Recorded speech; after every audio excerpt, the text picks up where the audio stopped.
মানে ছোট ভাই তুমি যদি তোমার ফানি ভিডিওর মধ্যে এই বউ ব্যবসায়ীদের রোস্ট করা শুরু করেছো সেদিন থেকে এদেরকে চিন্তা শুরু করছো নাকি? তা না হলে এরকম কথা বলার কথা। ওরা বলছে যে বউ ব্যবসায়ীরা কাপল ব্লগ করে বউ দেখায় দেখায় টাকা উপার্জন করতেছে, আর এই বলে কাপল ব্লগারদের নিয়ে দুটা ভিডিও বানিয়ে বলতেছে এই বউ ব্যবসায়ী নামটা নাকি তার শুকনা পাতা পাতা না খাইলে এরকম। তার আগে আমি একটা জিনিস জানতে চাই যে মানুষ কাকে সাপোর্ট করে, অপবাইকে নাকি ওমরন ফায়ারকে? তো যারা অপবাইকে সাপোর্ট করেন মানে অপবাইয়ের পক্ষে আছেন তারা কমেন্ট সেকশনে 1 লেখেন, আর যারা ওমরন ফায়ারকে সাপোর্ট করেন তারা কমেন্ট সেকশনে 2 লেখেন। হ্যাঁ, ওমরন ফায়ারকে যারা ভালোবাসেন তারা কমেন্ট সেকশনে 2 লেখেন। আজকে কমেন্ট সেকশনে দেখা যাবে যে কার ফ্যান ফলোয়ার বেশি। তো তাড়াতাড়ি কমেন্ট সেকশনে যান আর দেখেন কার ফ্যান ফলোয়ার বেশি, আর অবশ্যই কমেন্ট সেকশনে আপনি আপনার মতামতটা জানিয়ে আসবেন। ওকে, এখন কি বললি? এই কুত্তার বাচ্চা, এই তুই কি বললি? আচ্ছা ওয়েট, এখন ছোট ভাই বড় বড় ফ্যানরা এসে আমার ইচ্ছা মতো গাইলাবে আর বলবে ওমর ফ্যান, ওমরকে নিয়ে কথা বলার সাহস কোথায়? কথায় কথায় নিজের বড় ভাই দাবি করো, এতদিন যার পা চাটলে এখন তারে নিয়ে সমালোচনা করো। আমি তো ভাবতেছি তোর এটা মুখ নাকি কুত্তার।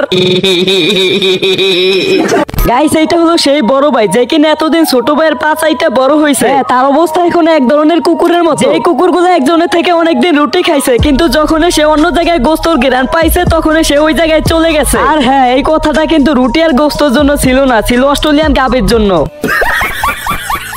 এই যে বউ ব্যবসায়ীর নামটা না, এটা আমার দেওয়া। কি বলো ছোট ভাই, তোমার জন্মই তো হইলো সেদিন, তুমি এই নাম কিভাবে দিলা? ও আচ্ছা, তার জন্মটা না হয় সেদিন হয়েছে, কিন্তু আপনার জন্ম তো অনেক আগে হয়েছে। তো গাইস, আমার কাছে মনে হইতেছে বড় ভাই অপুর সাথে একই কাজ করতো, ওই যে সেলুনে বসে মানুষের বাল ফলাইতো।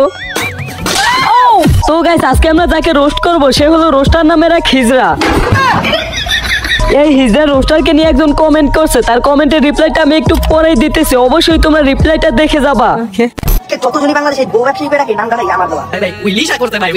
আসলেই করছে, তা না হলে দেখেন আমি মনে হয় রোস্টিং ভিডিও শুরু করছি 19-20 সালের দিকে, তার আগে থেকে শুনে আসতেছি এই বউ ব্যবসায়ীদের কথা। মানে আমার আগে যারা রোস্টিং ভিডিও মেক করতো তারা এদেরকে নিয়ে কথা বলতো। হ্যাঁ, তখন হয়তো কাপল ব্লগার বা বউ ব্যবসায়ীরা কম ছিল, এখন অতিরিক্ত হয়ে গেছে, বাট ছিল। হ্যাঁ, তখন বউ ব্যবসায়ী ছিল, আর সাথে তোদের মতো কিছু রোস্টার নামের হিজড়াও ছিল। ওয়েট গাইস, এই কথাগুলো শোনার পরে কিছু স্বাস্থ্য ভাই আছে, তারা আবার কমেন্ট বক্সে গালি দিব, বলবো তুই কয়দিন থেকে রোস্ট করস, তুই এত বড় রোস্টারকে নিয়ে কথা বলো। হ্যাঁ, কথা বলতেছি, আরো বলবো, কিন্তু লজিক ছাড়া একটা কথাও বলবো না। হ্যাঁ, তোর আব্বাই যদি আমার ভুল ধরাইতে পারে তাহলে রোস্ট আর করবো না।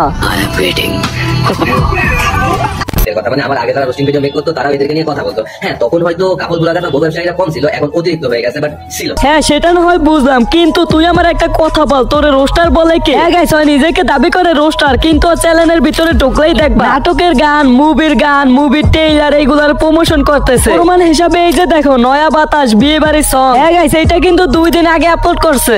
আজ আমার সব ধারণা পাল্টে গেছে। কিন্তু এই ছোট ভাই এখন এসে বলতেছে এই বউ ব্যবসায়ী নামটা নাকি তার দেওয়া। এই যে বউ ব্যবসায়ীর নামটা না, এটা আমার দেওয়া। মানে ছোট ভাই তুমি যদি তোমার ফানি ভিডিওর মধ্যে এই বউ ব্যবসায়ীদের রোস্ট করা শুরু করছো সেদিন থেকে এদেরকে চিন্তা শুরু করছো নাকি? তা না হলে এরকম কথা বলার কথা। হ্যাঁ, সে যেটা বলছে ওইটা একদমই ঠিক বলছে। তোরা রোস্টার হয়ে যেটা করতে পারোস না ওইটাও কিন্তু ওমর ভাই কইরা দেখাইছে। আর এই কথাটা আমি না, তুই নিজেই বলছস। আর ছোট ভাই ওমর যেভাবে ধুইছে, I love you too brother, যেটা আমাদের করা উচিত ছিল সেটা তুমি করে দিছো। কি রে বোকাচোদা, 2 মাস আগেও তোমরান ফায়ারকে আব্বা ডাকতে, এখন অস্ট্রেলিয়ান গাবে দুধ খাওয়ার পরে তাকে আম্মা ডাকতাছস।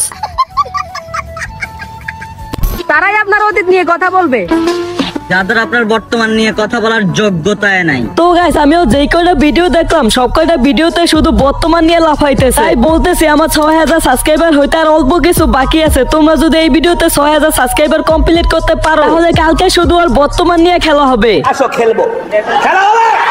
তো গাইস, আমি তোমাদেরকে ভিডিওর প্রথমেই বলছিলাম এই বোকাচোদাকে নিয়ে একজন আমাকে কমেন্ট করছে। আগে সে কি বলছে এটা দেখো, তারপরে আমি বলতেছি। আরবি উচিত কথাই বলছে, রোস্টাররা ভয় পায় ওমরে নিয়ে কথা বলতে, এর লাগা পা চাটে। ওরে বাবারে বাবা, গোয়া মারছে রে, কি একজন ব্যক্তি আইছে। আমরা নাকি ওমরকে ভয় পাই, আমরা তার জন্য ওরে নিয়ে কথা বলি না, ওরে রোস্ট করি না। আরে রোস্ট না করার কারণ আছে, কারণ আমরা তাকেই রোস্ট করি যে ভুল করে। এখন তোরে আমি বলতেছি, তুই যদি ওমর আর ফেরে ভুল দেখাইতে পারোস তাহলে আমার ইমেইলে ভিডিওগুলো শেয়ার করিস। তারপরেও যদি আমি তাকে রোস্ট না করি তাহলে তুই আমাকে যা ইচ্ছা তাই বলিস, কিন্তু তার আগে এইভাবে কুত্তার মতো ঘেউ ঘেউ করিস না। নিঃসন্দেহে তুই ঠিক কথা বলেছিস। তারপরে বলছে ওমরে মাথায় উঠায় রাখার কিছু নাই, কারণ ও একটা টিকটকার। হ্যাঁ, সে যে টিকটক করে এটা আমি মেনে নিলাম, কিন্তু তুই যে বাপের পক্ষ নিয়ে কথাটা বললি, দেখি তোর বাপ কি করে।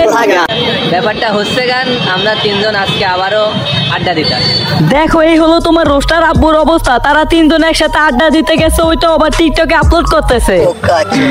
সে রোস্টার হয়ে যদি টিকটক করতে পারে তাহলে ওমরান ফায়ার তো একজন ফানি কন্টেন্ট ক্রিয়েটর, সে তো অবশ্যই টিকটক করতে পারে। সে যে টিকটক করে সেটা ঠিক আছে, কিন্তু তার টিকটকের ভিতরে আলাদা একটা অ্যাটিটিউড আছে।